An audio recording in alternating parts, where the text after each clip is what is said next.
Assalamu alaikum. Hope you all are fine. Am I audible to all of you? वालेकुम सलाम जी sir. Okay, thank you. तो आज का हमारा टॉपिक है functionalism, third school of thought या फिर सेकंड स्कूल ऑफ थॉट। अगर हम फंक्शनलिज्म की हिस्ट्री देखते हैं तो हमें कोई भी एक ऐसा फंक्शनलिस्ट नज़र नहीं आता बराह रास्त जिसके बारे में हमें ये पता चले कि वो फाउंडिंग फादर ऑफ फंक्शनलिज्म हैं। तो मुख्तलिफ हमें फंक्शनलिस्ट मिलते हैं जिनकी बहुत सारी कंट्रीब्यूशन हैं फंक्शनलिज्म में, और साइकोलॉजिस्ट का कंसेंसस है कि सबसे ज़्यादा जो कंट्रीब्यूशन है वो विलियम जेम्स की हैं। जो बेसिक फ़िलॉसफी है फंक्शनलिज्म की वो दी ही थी विलियम जेम्स ने, इसी वजह से हम विलियम जेम्स को फाउंडिंग फादर ऑफ फंक्शनलिज्म कहते हैं। और ये भी याद रखिएगा कि कभी भी विलियम जेम्स ने अपनी लाइफ में अपनी फ़िलॉसफी को, अपनी आइडियोलॉजी को फंक्शनलिज्म का नाम नहीं दिया था, और ना ही उन्होंने कभी ये क्लेम किया था कि वो एक फंक्शनलिस्ट हैं। ये बस एक कंसेंसस है कि William James founding father of functionalism है, लेकिन उन्होंने कभी भी अपने वर्क को as a functional psychology introduce नहीं करवाया था, और ना ही क्लेम किया था कि वो खुद एक फंक्शनलिस्ट हैं। इनके अलावा बहुत सारे फंक्शनलिस्ट हैं, जॉन डेवी हैं, हेबर्ट हैं, हैवी कार हैं, एंजल हैं, और इसके अलावा थॉर्नडाइक की भी कंट्रीब्यूशन मिलती हैं। केटलर का भी हम जिक्र करेंगे, इसके अलावा वुडवर्थ का भी जिक्र करेंगे। ये कुछ सिग्निफिकेंट फंक्शनलिस्ट हैं जिनकी बहुत ज़्यादा कंट्रीब्यूशन रही हैं फंक्शनलिज्म में आफ्टर विलियम जेम्स। तो अगर हम फोकस देखें फंक्शनलिज्म का, तो फंक्शनलिज्म में फंक्शनलिस्ट कहा करते थे कि हमें स्ट्रक्चर ऑफ माइंड नहीं पढ़ना चाहिए बल्कि हमें फंक्शन ऑफ माइंड पढ़ना चाहिए। और फंक्शन हमें जब पढ़ना है माइंड का तो इन टर्म ऑफ बिहेवियर पढ़ना चाहिए। इसी वजह से मुख्तलिफ किताबों में लिखा होता है कि जो फंक्शनलिस्ट हैं वो बेसिकली स्टडी करना चाहते थे फंक्शन ऑफ माइंड और बिहेवियर को। तो जहाँ माइंड के फंक्शन को स्टडी करना चाहते थे वहाँ बिहेवियर के फंक्शन को भी देखना चाहते थे। तो हम कह सकते हैं कि फंक्शनलिस्ट फंक्शन ऑफ माइंड को स्टडी करना चाहते थे इन टर्म ऑफ बिहेवियर्स, कि अगर हमने माइंड के फंक्शन को अंडरस्टैंड करना है तो हम बिहेवियर को अंडरस्टैंड करें। तो फंक्शनलिस्ट जानना चाहते थे कि what minds and behaviour do, कि हमारा माइंड जो है और बिहेवियर क्या करते हैं। अब यहाँ पर फंक्शनलिस्ट ने होलिस्टिक अप्रोच का इस्तेमाल किया था। आपको याद होगा कि जो स्ट्रक्चरलिस्ट थे उनकी अप्रोच एटॉमिस्टिक अप्रोच थी। अब ये एटॉमिस्टिक अप्रोच क्या थी कि हमने किसी भी चीज़ को उसके बेसिक कंपोनेंट या बेसिक पार्ट्स में डिवाइड करना है, या हम पार्ट्स में डिवाइड कर सकते हैं या एटम में डिवाइड कर सकते हैं, मगर एटॉमिस्टिक से मुराद एटम नहीं बल्कि स्मॉलर पार्ट है या फिर एलिमेंट हैं। तो जो एटॉमिस्टिक अप्रोच है उसका ताल्लुक स्ट्रक्चरलिज्म से है। लेकिन जो होलिस्टिक अप्रोच है वो एटॉमिस्टिक अप्रोच के अगेंस्ट एक दूसरी अप्रोच थी जिसको हम होलिस्टिक अप्रोच कहते हैं, कि हम किसी चीज़ को डिवाइड नहीं कर सकते बल्कि उसको एज अ होल अंडरस्टैंड कर सकते हैं। तो यही कहना था विलियम जेम्स का और अदर फंक्शनलिस्ट का कि माइंड जो है ये डिविजिबल नहीं है बल्कि इनडिविजिबल है। माइंड के स्ट्रक्चर्स को हम अंडरस्टैंड नहीं कर सकते क्योंकि उसको डिवाइड नहीं किया जा सकता। इसी वजह से जो फंक्शनलिस्ट हैं उनकी अप्रोच थी होलिस्टिक अप्रोच।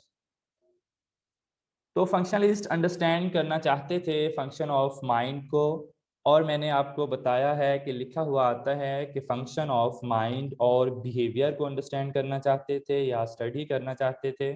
और ये भी लिखा हुआ आता है कि वो फंक्शन ऑफ माइंड को स्टडी करना चाहते थे इन टर्म ऑफ बिहेवियर्स। इसी वजह से फंक्शनलिज्म में कहा जाता है कि बिहेवियर को स्टडी करें, क्योंकि अगर आप बिहेवियर को स्टडी कर रहे होंगे तो आप माइंड के फंक्शन को स्टडी कर रहे होंगे, और इसी वजह से बिहेवियर को एक डायनामिक और इंटीग्रेटेड प्रोसेस समझा जाता है फंक्शनलिज्म में, कि जो हमारा बिहेवियर है वो डायनामिक है, वो चेंजेबल है। इसी तरीके से माइंड या कॉन्शियस एक्सपीरियंस या कॉन्शियसनेस को भी डायनामिक कंसीडर किया जाता है फंक्शनलिज्म में। आगे हम इसको इन डिटेल कवर भी करेंगे। इसके अलावा फंक्शनलिज्म में हमें डार्विन की थ्योरी ऑफ एवोल्यूशन का काफ़ी ज़्यादा इन्फ्लुएंस भी नज़र आता है, क्योंकि फंक्शनलिस्ट का कहना था कि हमारा माइंड और बिहेवियर अडेप्टिव होते हैं, हमें हेल्प करते हैं एनवायरमेंटल फ्लक्चुएशन के साथ अडेप्ट करने में।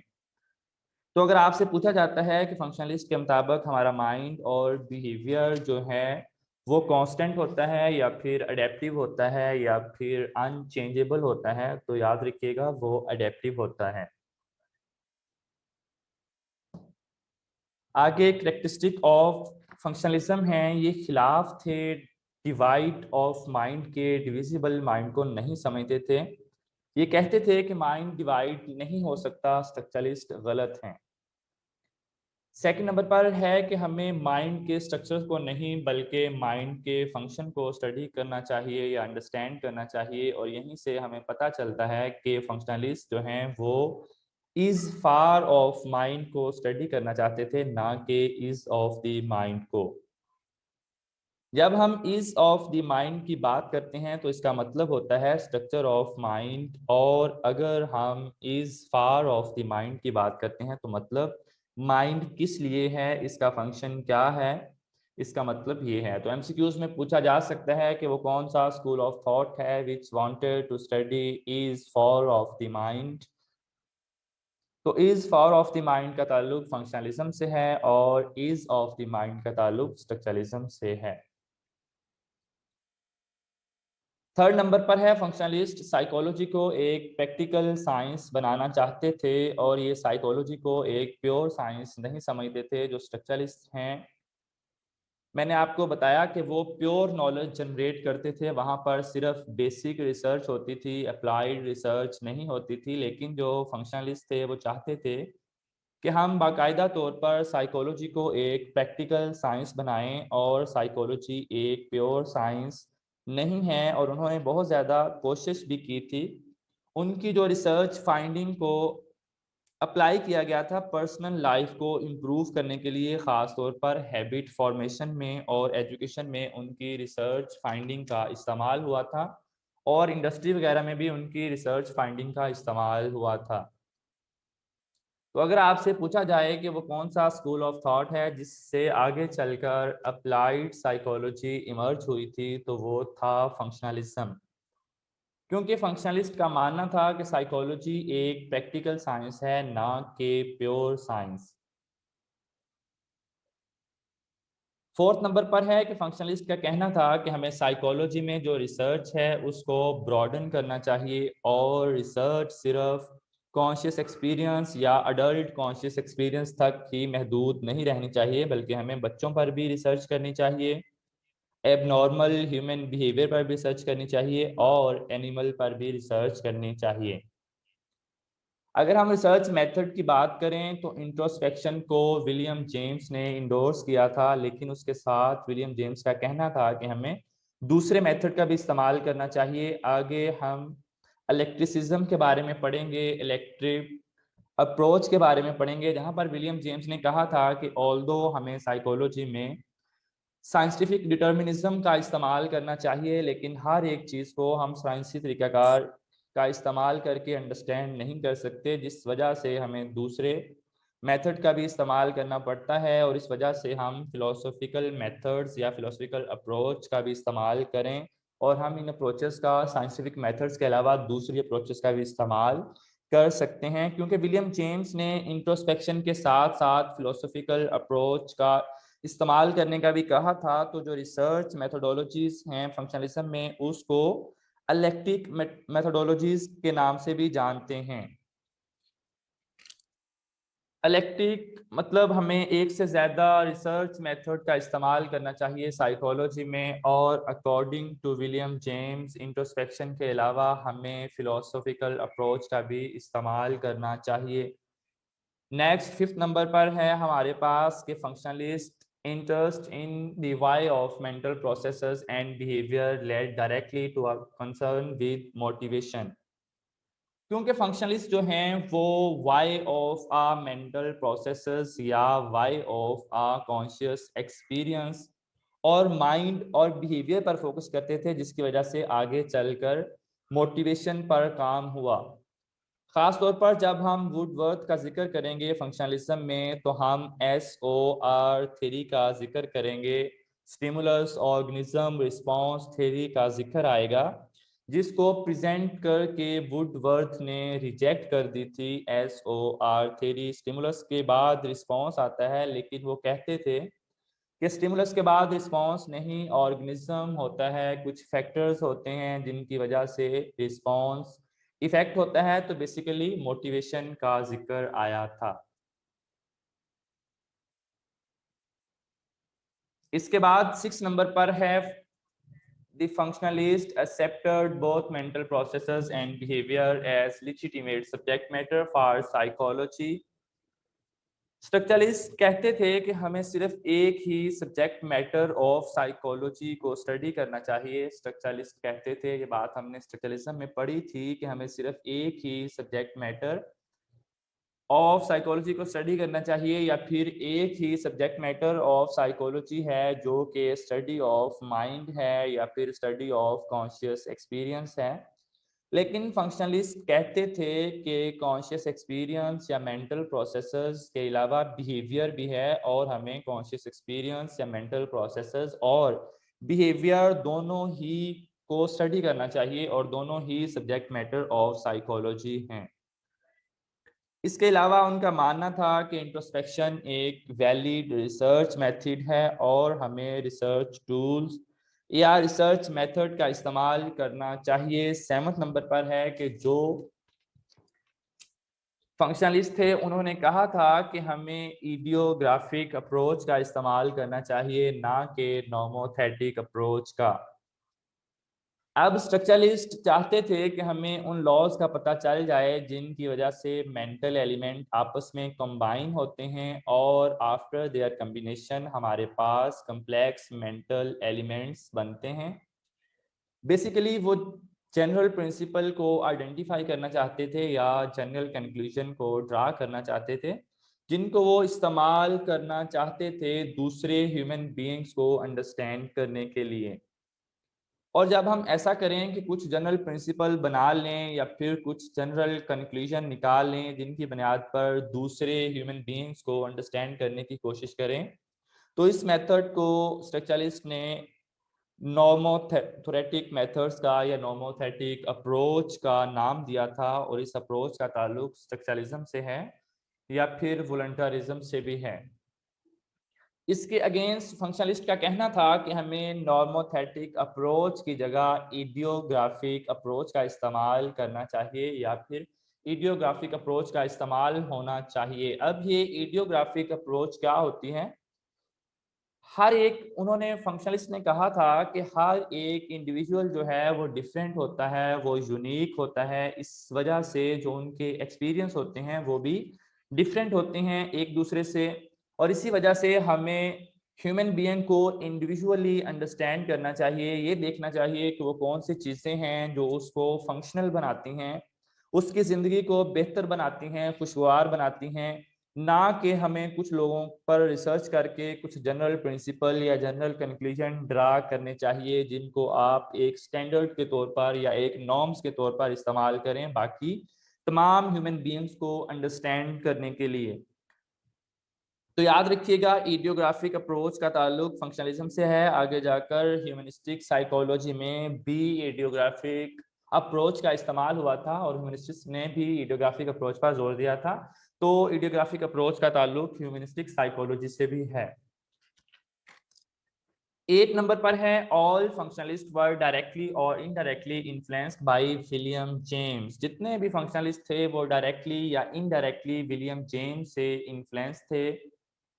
मैंने आपको बताया है अभी थोड़ी देर पहले कि विलियम जेम्स ने कभी भी क्लेम नहीं किया था, या उन्होंने अपने आप को कभी भी फंक्शनलिस्ट कहकर नहीं पुकारा था, और उन्होंने कभी भी ये क्लेम नहीं किया था कि उनकी जो आइडियोलॉजी है, उनका जो वर्क है वो फंक्शनलिज्म है।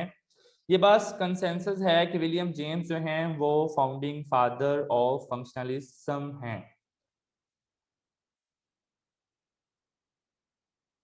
तो सबसे पहले हम विलियम जेम्स की कंट्रीब्यूशन देखेंगे फंक्शनलिज्म में। मैंने आपको बताया हुआ है कि 1875 में अमेरिका में विलियम जेम्स ने साइकोलॉजी की लेबॉर्ट्री बनाई थी और फिर 4 साल बाद 1879 में विल्हम वूंट ने बनाई थी और विलियम जेम्स ने 1890 में अपनी एक बुक पब्लिश की थी, उसे साइकोलॉजी की पहली बुक कहा जाता है। उसका नाम था द प्रिंसिपल ऑफ साइकोलॉजी। लेकिन इस किताब से पहले 1873 या 1874, ये दोनों ईयर ही मिलते हैं, इसमें विल्हम वूंट ने अपनी किताब the principle of physiological psychology publish कर दी थी।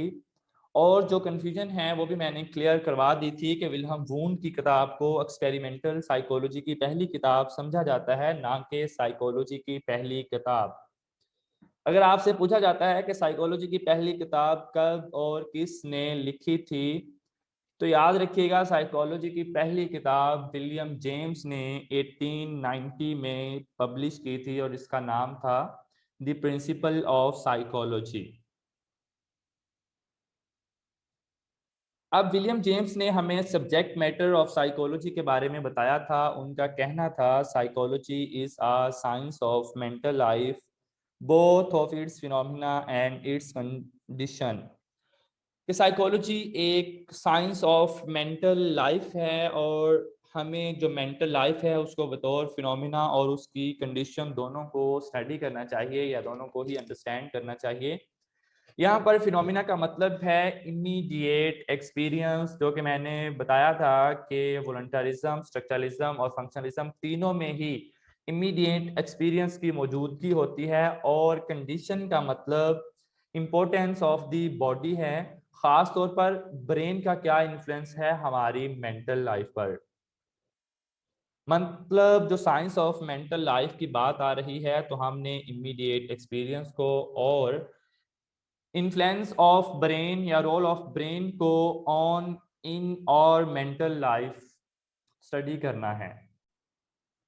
इसके बाद हमारे पास प्रैग्मेटिज्म का कॉन्सेप्ट आ जाता है। प्रैग्मेटिज्म की पब्लिकेशन विलियम जेम्स करते हैं 1907 में या 1907 में। और याद रखिएगा कि जो विलियम जेम्स की फिलॉसफी का कॉर्नरस्टोन है, जो उसका कोर है, वो प्रैग्मेटिज्म को समझा जाता है और ये मैंने एमसीक्यूज ऑफ द डे में भी करवा दिया था।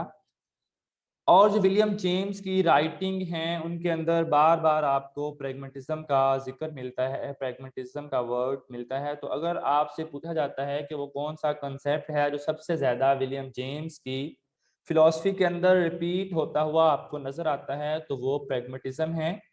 और इसी वजह से हम विलियम जेम्स की फिलॉसफी का कोर या कॉर्नरस्टोन मानते हैं प्रैग्मेटिज्म को। अब ये प्रैग्मेटिज्म होता क्या है, व्हाट इज प्रैग्मेटिज्म? प्रैग्मेटिज्म एक ऐसा आइडिया है, एक ऐसी फिलॉसफी है जो कि हमें कहती है कि कोई भी आइडिया या कोई भी बिलीफ, कोई भी थॉट, कोई भी बिहेवियर जाना जाता है या एक्सेप्ट किया जाता है on the basis of its consequence. मतलब ये कि अगर कोई भी आइडिया, बिलीफ, थॉट या कोई भी बिहेवियर है, अगर वो फंक्शनल है, इसका कोई फायदा है, तो उसका मतलब है कि वो वैलिड है, ट्रू है, आप उसको गलत करार नहीं दे सकते। तो जो प्रैग्मेटिज्म की फिलॉसफी थी, इसमें कहा जाता था कि if an idea works it is valid और ट्रू। कि अगर कोई आइडिया काम करता है, उसकी यूजफुलनेस है, उसकी कैश वैल्यू है, वो वर्केबल है, तो इसका मतलब है कि वो आइडिया वैलिड है या ट्रू है। इस फिलॉसफी के पीछे जो विलियम जेम्स की आइडियोलॉजी थी वो ये थी कि ट्रूथ कोई एक ऐसी चीज नहीं है कि आप कहें कि जाओ बाहर और जाकर सच्चाई की तलाश करो। इसका मतलब ये है कि विलियम जेम्स के नज़दीक जो ट्रुथ है वो कोई स्टैटिक फॉर्म नहीं है, किसी चीज़ की कोई रुकी हुई हालत नहीं है, कोई रुकी हुई फॉर्म नहीं है। उनका बिलीफ इस वजह से ऐसा था क्योंकि वो डार्विन की थ्योरी ऑफ एवोल्यूशन पर बिलीफ रखते थे और ये समझते थे कि हर एक चीज़ जो है कायनात की वो कांस्टेंट चेंज में है। इस वजह से जो ट्रुथ है वो एक स्टैटिक चीज नहीं है, उसकी स्टैटिक फॉर्म नहीं है, रुकी हुई हालत नहीं है। वो फॉरएवर डायनामिक होता है, वो हमेशा चेंज है, जो ट्रुथ है वो इटसेल्फ चेंज हो रहा है। इसी वजह से किसी भी ज़माने में कोई भी आइडिया आता है, कोई भी शख्स किसी भी आइडिया के साथ आता है, तो आप उसको गलत या सही इस बुनियाद पर ना कहें कि आपको समझ नहीं आ रहा या वो स्टूपिड है, बल्कि आप उसको गलत या सही इस बुनियाद पर कहें कि वो आइडिया यूज़फुल है या नहीं है, या उस आइडिया की कोई कैश वैल्यू है या नहीं है, या फिर वो आइडिया वर्केबल है या नहीं है। तो इस तरह से विलियम जेम्स ने criteria for validity of an idea या कंसेप्ट या थ्योरी हमें बताया था कि कोई भी आइडिया, कोई भी कंसेप्ट उस वक्त वैलिड होगा जब उसकी कोई कैश वैल्यू होगी, जब वो वर्केबल होगा, जब वो यूजेबल होगा। तो ये बेसिक फिलोसफी हो गई प्रैग्मेटिज्म की। जो प्रैग्मेटिज्म की फिलॉसफी है उसमें और भी चीज़ें शामिल हैं, और जो उनकी पब्लिकेशन थी उसके अंदर प्रैग्मेटिज्म की फिलॉसफी के अलावा मेथड ऑफ स्टडी बताए गए थे, किस तरह से आपने चीज़ों को स्टडी करना है, या साइकोलॉजी में किस तरह के मेथड जो हैं वो इस्तेमाल करने चाहिए। इसके अलावा टाइप्स ऑफ पर्सनैलिटी दी थी, दो तरह की पब्लिकेशन में उन्होंने दो तरह की टाइप ऑफ पर्सनैलिटी दी थी, और फिर पैरासाइकोलॉजी के बारे में भी कुछ कहा था। अब हम इन चीज़ों को देखेंगे क्योंकि ये भी प्रैग्मेटिज्म में ही आएंगी। तो अगर हम मेथड ऑफ स्टडी की बात करें तो विलियम जेम्स ने एक्नॉलेज किया था कि इंट्रोस्पेक्शन को, जो कि पहले से दिए हुए स्कूल ऑफ थॉट्स में इस्तेमाल हुआ था, और एक्सपेरिमेंटेशन को भी एक्नॉलेज किया था कि इंट्रोस्पेक्शन और एक्सपेरिमेंटेशन दोनों ही इम्पोर्टेंट हैं कॉन्शियस एक्सपीरियंस को स्टडी करने के लिए, कॉन्शियसनेस को स्टडी करने के लिए, माइंड को स्टडी करने के लिए, या फिर बिहेवियर को स्टडी करने के लिए। लेकिन उसके साथ साथ उन्होंने कहा था कि हमें एनिमल, चिल्ड्रन और वो लोग जो अनएजुकेटेड हैं, जो पढ़ना लिखना नहीं जानते, उन पर भी रिसर्च करनी चाहिए, और abnormal human behaviour, human beings के ऊपर भी रिसर्च करनी चाहिए। और इसके लिए अगर हमें मुख्तलिफ मेथड का इस्तेमाल करना पड़े, या इसके लिए मुख्तलिफ मेथड का इस्तेमाल हो रहा है, तो उन मेथड का भी इस्तेमाल करना चाहिए। तो कोई भी मेथड आप इस्तेमाल कर सकते हैं, बस याद रखें कि वो मेथड यूजफुल होना चाहिए, और जो कम्प्लेक्सिटी ऑफ ह्यूमन एग्जिस्टेंस हैं उनके बारे में आंसर्स दे सके। और उन्होंने कहा था कि कोई भी एक आइडिया, कोई भी एक मेथड जो कि यूजफुल नहीं है, जिसकी कोई कैश वैल्यू नहीं है, उसको आप छोड़ दें, उसको आप रिजेक्ट कर दें, और आप वो आइडिया अडॉप्ट करें। आप उन मेथड्स की तरफ आएँ जो कि हमें आंसर्स दें, उनकी कोई कैश वैल्यू हो, जो कि यूजफुल हो, जो कि वर्केबल हो। अपनी 1907 की प्रैग्मेटिज्म की पब्लिकेशन में उन्होंने टू टाइप्स ऑफ पर्सनैलिटी भी हमें दी थी। उनके नज़दीक दुनिया में दो तरह की पर्सनैलिटी होती हैं, या फिर दो तरह के लोग होते हैं, जिनको टेंडर माइंडेड और टफ माइंडेड के नाम से पुकारते थे विलियम जेम्स। और उनके नज़दीक टेंडर माइंडेड ऐसे लोग होते हैं जो कि रैशनलिस्टिक होते हैं, जो कि प्रिंसिपल ओरिएंटेड होते हैं, इंटेलेक्चुअल होते हैं, आइडियलिस्टिक होते हैं, ऑप्टिमिस्टिक होते हैं, रिलीजियस होते हैं, डॉगमेटिक होते हैं, and they believe in free will, और जो कि यकीन रखते हैं फ्री विल पर। मतलब ये ऐसे लोग होते हैं जो कि प्रिंसिपल ओरिएंटेड होते हैं, किसी कानून कायदे के मुताबिक चलते हैं। ये इंटेलेक्चुअल होते हैं, ये आइडियलिस्टिक होते हैं, आइडियलाइज करते हैं, ये ऑप्टिमिस्टिक होते हैं, फ्यूचर के हवाले से पॉजिटिव होते हैं, पॉसिबिलिटीज के हवाले से पॉजिटिव होते हैं, रिलीजियस होते हैं, डॉगमेटिक होते हैं। और इनके अपने बिलीफ या अपना स्पेसिफिक सेट ऑफ बिलीफ हो सकता है जिनके साथ ये ज़िंदगी बसर कर सकते हैं। इनका यकीन होता है फ्री विल पर, और अपनी फ्री विल को इस्तेमाल भी करते हैं। इसके अलावा जो दूसरी तरह के लोग होते हैं टफ माइंडेड, जो कि एम्पिरिस्टिक होते हैं, वो उस वक्त तक किसी बात को नहीं मानते जब तक उनको फैक्ट ना दे दिए जाएं। आपको मैंने फर्स्ट क्लास में बताया था कि empiricism is equal to observation plus experimentation. तो ये लोग एम्पिरिस्टिक होते हैं, मतलब वो फैक्ट्स पर यकीन रखते हैं, फैक्ट ओरिएंटेड होते हैं। कहा जाता है कि सेशनलिस्टिक होते हैं और मटेरियलिस्टिक होते हैं। सेंसेशन का आपको पता है कि सेंसेशन का मतलब जो है वो किसी चीज़ को बढ़ाना चढ़ाना, या किसी जिस तरह सेंसेशनलिज्म आपको मिलता है न्यूज़ चैनल पर एक खबर है, लेकिन उसको जो है मसाले डालकर, म्यूजिक लगाकर या फिर आवाज के उतार चढ़ावों से पेश किया जाता है। इसके अलावा ये लोग मेटेरियलिस्टिक हो सकते हैं, मतलब मटेरियल ओरिएंटेड होते हैं, पेसिमिस्टिक होते हैं, इररिलीजियस होते हैं, स्केप्टिकल होते हैं और डाउटफुल होते हैं और फेटालिस्टिक होते हैं। अब उन्होंने कहा कि जो दो तरह के लोग हैं और बताया कि इन दोनों के दरमियान जो एक कंप्रोमाइज है, ये दो वर्ल्ड व्यूज हैं, इन दोनों के दरमियान जो एक कंप्रोमाइज है, इसको हम प्रैग्मेटिज्म कहते हैं।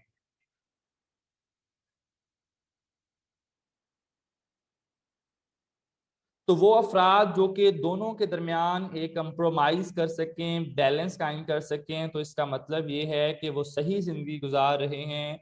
तो ये इनका एक व्यू था। इसके बाद अपनी पब्लिकेशन में उन्होंने पैरा साइकोलॉजी को भी एक्सेप्ट किया था। ये वो ज़माना था जब पैरा साइकोलॉजी को एक सूडो साइकोलॉजी समझा जाता था और कहा जाता था कि इसकी कोई साइंटिफिक वैल्यू नहीं, क्योंकि जो पैरानॉर्मल फिनोमिना है उनको आप साइंटिफिकली इवेल्युएट नहीं कर सकते या रिसर्च उनके ऊपर नहीं की जा सकती, क्योंकि विलियम जेम्स प्रैग्मेटिज्म में मानते थे कि हर वो आइडिया जिसकी कोई कैश वैल्यू हो, जो यूजफुल हो, उसको एक्सेप्ट किया जाता है, उसके ऊपर मजीद काम होना चाहिए। इसी वजह से जो पैरासाइकोलॉजी है वो समझते थे कि ये भी एक प्रैग्मेटिक है, इसकी भी एक प्रैग्मेटिक वैल्यू है, इसकी भी एक कैश वैल्यू है, इसमें भी पोटेंशियल है कि इसके ऊपर मजीद काम हो। याद रखिएगा कि जो विलियम जेम का प्रैग्मेटिज्म है ये बहुत ही खूबसूरत कॉन्सेप्ट है, क्योंकि ये हमें बताता है कि आइडिया कोई सा भी हो सकता है। मिसाल के तौर पर अगर एक रिलीजियस आइडिया भी हो सकता है, और अक्सर जब हम साइकोलॉजी को रीड करते हैं, बीइंग अ साइकोलॉजी स्टूडेंट, जब हम साइकोलॉजी को स्टडी करते हैं तो हमारी साइकोलॉजी और रिलीजियस में बहुत ज़्यादा कंफ्यूज हो जाते हैं, बहुत ज़्यादा इंटरचेंज आ जाता है और बहुत ज़्यादा टर्म्स ऐसी यूज़ होती हैं जो कि साइकोलॉजी हमारी उसके बारे में कुछ और कह रही होती है और रिलीजियस हमारा उसके बारे में, बिलीफ हमारा उसके बारे में कुछ और कह रहा होता है। तो वहां पर ये विलियम जेम का प्रैग्मेटिक वैल्यू का और प्रैग्मेटिज्म का जो आइडिया है ये बहुत ही खूबसूरत तरीके से परफॉर्म करता है कि आइडिया कोई भी हो, अगर उसकी कैश वैल्यू है, अगर उसकी यूजफुलनेस है, तो आप उस आइडिया को एक्सेप्ट करें। और इस्लाम में, रिलीजियस में, हमें ऐसा कोई भी कॉन्सेप्ट, ऐसी कोई भी थ्योरी, ऐसा कोई भी आइडिया नहीं मिलता जिसकी कोई वैल्यू ना हो, जिसकी कोई यूजफुलनेस ना हो। ख्वाह कोई भी आइडिया हो, आप उसको रिजेक्ट नहीं कर सकते, आप उसकी यूजफुलनेस को देखें, उसकी कैश वैल्यू को देखें। अगर कोई आइडिया जिसका ताल्लुक फिलॉसफी से है या रिलीजियस से है, वो अगर यूजफुल है तो आप उसे एक्सेप्ट करें अकॉर्डिंग टू विलियम जेम्स। अगर यूजफुलनेस नहीं है, यूजफुल नहीं है, यूजलेस है, उसका कोई फायदा नहीं है, स्टूपिड है, तो आप उसको रिजेक्ट कर सकते हैं। तो ये एक बहुत ही खूबसूरत आइडिया था। तो प्रैग्मेटिज्म ना सिर्फ एमसीक्यूज के हवाले से इम्पोर्टेंट है, बल्कि ये इतनी बड़ी फिलॉसफी है कि इंटरव्यूज के लिए भी ये बहुत इम्पोर्टेंट कॉन्सेप्ट है। तो ये प्रैग्मेटिज्म के हवाले से कुछ इम्पोर्टेंट चीज़ें थी जो कि मैंने आप लोगों को कवर करवा दी। आगे हम देखेंगे डिटर्मिनिज्म और इलेक्ट्रिसिज्म।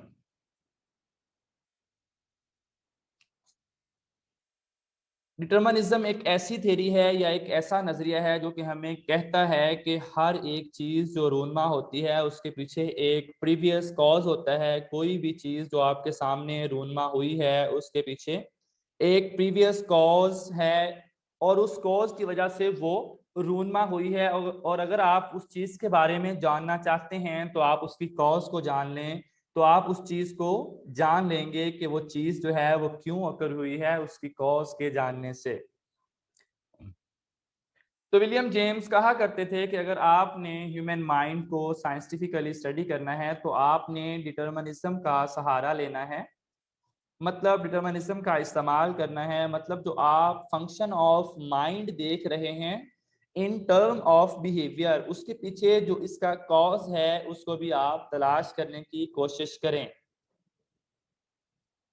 लेकिन उनका कहना यह था कि ज़रूरी नहीं है कि ह्यूमन माइंड से रिलेटेड हर एक चीज़ जो है वो साइंटिफिकली स्टडी कर सकें।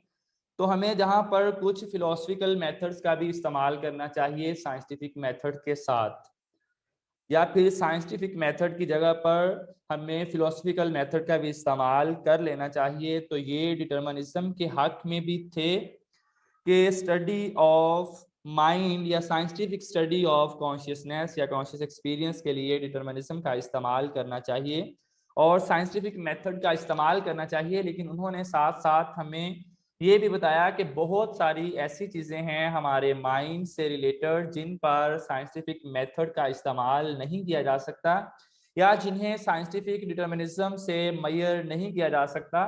तो वहाँ पर अगर कोई सब्जेक्टिव मेथड हैं या फिलोसफिकल मेथड हैं तो उनका इस्तेमाल कर लेना चाहिए। यही वजह है कि हम कहते हैं कि विलियम जेम्स ने वोट दिया था इलेक्ट्रिसिज्म को। इलेक्ट्रिसिज्म का मतलब ये है कि आप मल्टीपल अप्रोच का इस्तेमाल करें किसी भी एक चीज़ को अंडरस्टैंड करने के लिए। और विलियम जेम्स ने कहा था कि आप साइंटिफिक और फिलोसफिकल दोनों अप्रोचेस का इस्तेमाल कर सकते हैं ह्यूमन माइंड या बिहेवियर या थॉट्स या कॉन्शियस एक्सपीरियंस या कॉन्शियसनेस को स्टडी करने के लिए। तो डिटर्मिनिज्म और इलेक्ट्रिसिज्म के बाद जो कॉन्सेप्ट आ जाता है वो आ जाता है जेम्सियंस फ्री विल का। कि विलियम जेम्स के मुताबिक फ्री विल क्या थी। तो फ्री विल का कॉन्सेप्ट आपको वॉलंटरिज्म से पता चला था कि विलियम वुंड का कहना था कि हमारे पास फ्री विल होती है और हम अपनी मर्जी से अपने कॉन्शियसनेस को, अपने कॉन्शियस एक्सपीरियंस को, अपने माइंड को कंट्रोल कर सकते हैं। हम इन चीज़ों का अपनी मर्जी से इस्तेमाल कर सकते हैं। लेकिन इस आइडियोलॉजी को रिजेक्ट कर दिया था एडवर्ड टिचनर ने स्ट्रक्चरलिज्म में। उन्होंने कहा था कि नहीं, हम अपने कॉन्शियस एक्सपीरियंस को वॉलंटरली कंट्रोल नहीं कर सकते या हम अपने माइंड को वॉलंटरली इस्तेमाल नहीं कर सकते। अब विलियम जेम्स कहते थे कि भाई इस चीज़ को आप छोड़ें कि फ्री विल जो है उसको ऑब्जेक्टिवली मेजर किया जा सकता है या फिर नहीं किया जा सकता। लेकिन याद रखें कि बगैर किसी शक व शुबहात के जो फ्री विल होती है वो सब्जेक्टिव एक्सपीरियंस होता है। ये हर एक इंडिविजुअल की ज़ात से रिलेटेड होता है और जो फ्री विल है वो इस इंडिविजुअल की जो सोशल लाइफ है उसके ऊपर असरअंदाज होती है। क्योंकि जो फ्री विल है ये बेसिकली कॉन्शियस डिसीजन होता है जो कि इंसान शऊरी तौर पर फैसला करता है किसी भी एक आइडिया को एक्सेप्ट करने के लिए या रिजेक्ट करने के लिए, या किसी भी बिहेवियर को परफॉर्म करने के लिए या किसी भी बिहेवियर को एक्सेप्ट करने के लिए। तो William James, according to William James, free will याद रखिएगा एक सब्जेक्टिव एक्सपीरियंस होता है। हर इंसान का एक अपना एक्सपीरियंस को हम सब्जेक्टिव एक्सपीरियंस कहते हैं और ये इंसान की सोशल लाइफ पर असरअंदाज होती है फ्री विल।